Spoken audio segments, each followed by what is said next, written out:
Well, that's a wrap on the Republican National Convention. Our Dana Kozlov joins us live from Milwaukee with a look at the final night. Dana, good morning to you. Good morning, Jackie. And it was a long night here in Milwaukee, where crews are now working to strike the convention floor about 9 hours after former President Donald Trump officially accepted the GOP nomination for president. Now, the former president spoke for 93 minutes, calling himself a candidate for everyone. I am running to be president for all of America, not half of America, because there is no victory in winning for half of America. So tonight, with faith and devotion, I proudly accept your nomination for President of the United States. Thank you. Mr. Trump also talked about last Saturday's assassination attempt on his life.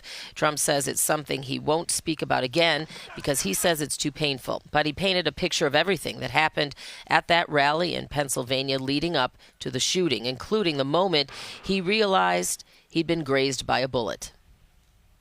I heard a loud whizzing sound and felt something hit me really, really hard on my right ear. I said to myself, wow, what was that? It can only be a bullet. And moved my right hand to my ear, brought it down. My hand was covered with blood.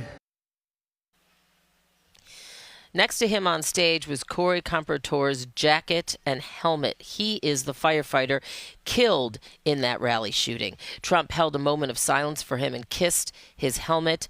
Today is Comperatore's funeral in Butler, Pennsylvania, but it's not clear if former President Trump will attend that service. Let's bring in Sabrina Franza now, who is live in Milwaukee as well. Sabrina, outside of the assassination attempt, what else did Trump say he'll be focusing on should he get re-elected? Dana, Trump almost infamously now said at one point on his first day in office would be the only day he would be a dictator. He said that in an interview with Fox News a few months ago, and he talked a little bit about what we might see on a first day for the former president if reelected in January. He said the two things that he would do would be the drill, baby, drill line that we've heard time and time again, referencing domestic energy production here in the U.S. And then he also talked about his immigration policy, securing the southern border, continuing to build the wall along the U.S.-Mexico border, and then the mass deportation plan that he has in place for not necessarily the first day, but as a keystone element to his second term as president if elected. On the agenda for Mr. Trump, I do know that he is supposed to talk to Ukrainian President Volodymyr Zelensky today, but what else is planned? Right, and that call would be the first one between the two men since he left office a few years ago, specifically talking and probably referencing to former President Trump's comments about not necessarily wishing to fund the war in Ukraine in the way that current President Joe Biden has. But in addition to that, he has an appearance scheduled with his new vice presidential pick and nominee, J.D. Vance. That's over in Grand Rapids, Michigan. And that is in another swing state like the one we're standing in right now. Incredibly important if the Republicans hope to have a path to victory in November. All right, Sabrina Franza, thank you so much for your reports from somewhere above me on another floor here at the Five Star Forum in Milwaukee. We really appreciate it. Now, former First Lady Melania Trump also made her first public appearance in a while last night right here at the Five Star Forum. She arrived donning a red suit as she walked the stage. She didn't speak at the convention, but she did release a statement after her husband's assassination attempt. While speaking, former President Trump thanked her for that. On this journey, I am deeply honored to be joined by my amazing wife, Melania. And Melania, thank you very much. You also did something really beautiful, a letter to America calling for national unity, and it really took the Republican Party by surprise. I will tell you, it was beautiful.